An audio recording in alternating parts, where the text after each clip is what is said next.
பிரபஞ்சத்திடம் பேசுவது எப்படி? எளிய உண்மை, ஆழமான அனுபவம். வணக்கம் நண்பர்களே.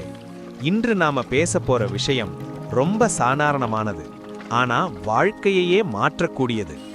பிரபஞ்சத்திடம் பேசுவது எப்படி? நீங்க நினைக்கலாம், பிரபஞ்சம்னா என்ன? அதுகிட்ட எப்படி பேச முடியும்? இது உண்மையா இல்ல கற்பனையா? இந்த வீடியோ முடியும் போது நீங்க புரிஞ்சுப்பீங்க, நீங்க தினமும் பிரபஞ்சத்தோட பேசிக்கிட்டே தான் இருக்கீங்கன்னு. பிரபஞ்சம் என்றால் என்ன நண்பர்களே? பிரபஞ்சம்னா வானம், நட்சத்திரம், சூரியன் இதெல்லாம் மட்டும் இல்ல. நீங்க தான் பிரபஞ்சம், நான் தான் பிரபஞ்சம். நம்ம உடம்பு மட்டும் மனிதன், நம்ம எண்ணம் சக்தி. நம்ம முன்னோர்கள் இதுக்கு சக்தின்னு சொன்னாங்க, ஆகாசம்னு சொன்னாங்க. இப்போ சயின்ஸ் இதுக்கு எனர்ஜின்னு சொல்றது. பெயர் வேற, உண்மை ஒண்ணுதான். பிரபஞ்சம் பேசும் மொழி. பிரபஞ்சம் தமிழ் பேசாது, ஆங்கிலம் பேசாது. அது கேட்கிற ஒரே மொழி உன் உணர்வு. நீ வாயால சொல்றது முக்கியமில்ல, உன் மனசு என்ன உணருதோ அதுதான் முக்கியம். நீ எனக்கு பணம் வேணும்னு சொன்னாலும் உள்ளுக்குள்ள பயம் இருந்தா பிரபஞ்சம் கேட்கிறது அந்த பயத்தைத்தான். நீ எனக்கு அமைதி வேணும்னு சொன்னாலும் உள்ளுக்குள்ள கோபம் இருந்தா அதையே திருப்பி தரும். பிரபஞ்சம் ஒரு கண்ணாடி. நண்பர்களே, பிரபஞ்சம் ஒரு கண்ணாடி மாதிரி. நீ சிரிச்சா அது சிரிக்கும், நீ பயந்தா அது பயத்தை பெருக்கி காட்டும், நீ நம்பினா அது வழிகாட்டும். நீ உள்ளே எப்படி இருக்கிறாயோ வெளியே வாழ்க்கையும் அப்படித்தான் இருக்கும்.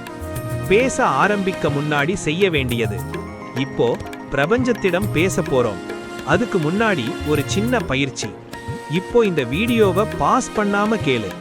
கண் மூடு, மூச்சை ஆழமா இழு, மெதுவா வெளியே விடு. மறுபடியும் மூச்சை இழு, விடு. இப்போ மனசுக்குள்ள ஓடுற எல்லா எண்ணங்களையும் ஒரு நிமிஷம் விடுடு. இந்த அமைதிதான் பிரபஞ்சத்தோட கதவு. பிரபஞ்சத்திடம் பேசுவது எப்படி? நண்பர்களே, பிரபஞ்சத்திடம் கெஞ்ச வேண்டாம், கேட்க வேண்டாம், நன்றி சொல்லு. இதுதான் ரகசியம். கொடு இல்ல, கொடுத்ததுக்கு நன்றி. இப்போ மெதுவா இந்த வார்த்தைகளை மனசுக்குள்ள சொல்லு. பிரபஞ்சமே, என் வாழ்க்கைக்கு தேவையான எல்லா நல்ல விஷயங்களையும் சரியான நேரத்தில் சரியான முறையில் எனக்கு கொடுத்ததுக்கு நன்றி. இந்த நன்றி உணர்வுதான் பிரபஞ்சத்தின் மொழி. எழுதி பேசும் முறை, எளிய முறை. ஒரு நோட்டு எடு, ஒரு பேனா எடு. இது மந்திரம் இல்ல, ஆனா மனம் ஒரே இடத்துல நிக்க உதவும். நீ ஆசைப்படுற விஷயத்தை இப்போ நடந்த மாதிரி எழுது. உதாரணம், நான் மன அமைதியோட சந்தோஷமா வாழுறதுக்கு நன்றி. எழுதும்போது அவசரம் வேண்டாம், உணர்ச்சியோட எழுது. செய்யக்கூடாத விஷயங்கள். 1. சந்தேகம். நடக்குமா?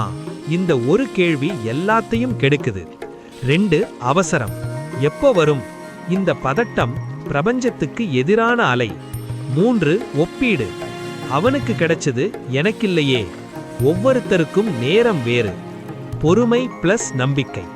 நண்பர்களே, விதை விதைச்சதும் அடுத்த நாளே மரம் வராது. அதுக்குன்னு விதை வேலை செய்யலைன்னு சொல்ல முடியுமா? அதே மாதிரிதான் பிரபஞ்சமும். நீ நம்பு, பொறுமையா இரு, உன் வேலைய நீ செய், மிச்சத்தை பிரபஞ்சம் பார்த்துக்கும். நண்பர்களே, பிரபஞ்சம் உன் எதிரி இல்லை, அது உன் நண்பன், உன் வழிகாட்டி. நீ மாறினா உன் வாழ்க்கை மாறும். இன்றிலிருந்து பயமில்லாமல் நன்றி உணர்வோட பேச ஆரம்பி. பிரபஞ்சம் ஏற்கனவே உன் குரலை கேட்டுக்கிட்டே தான் இருக்கு.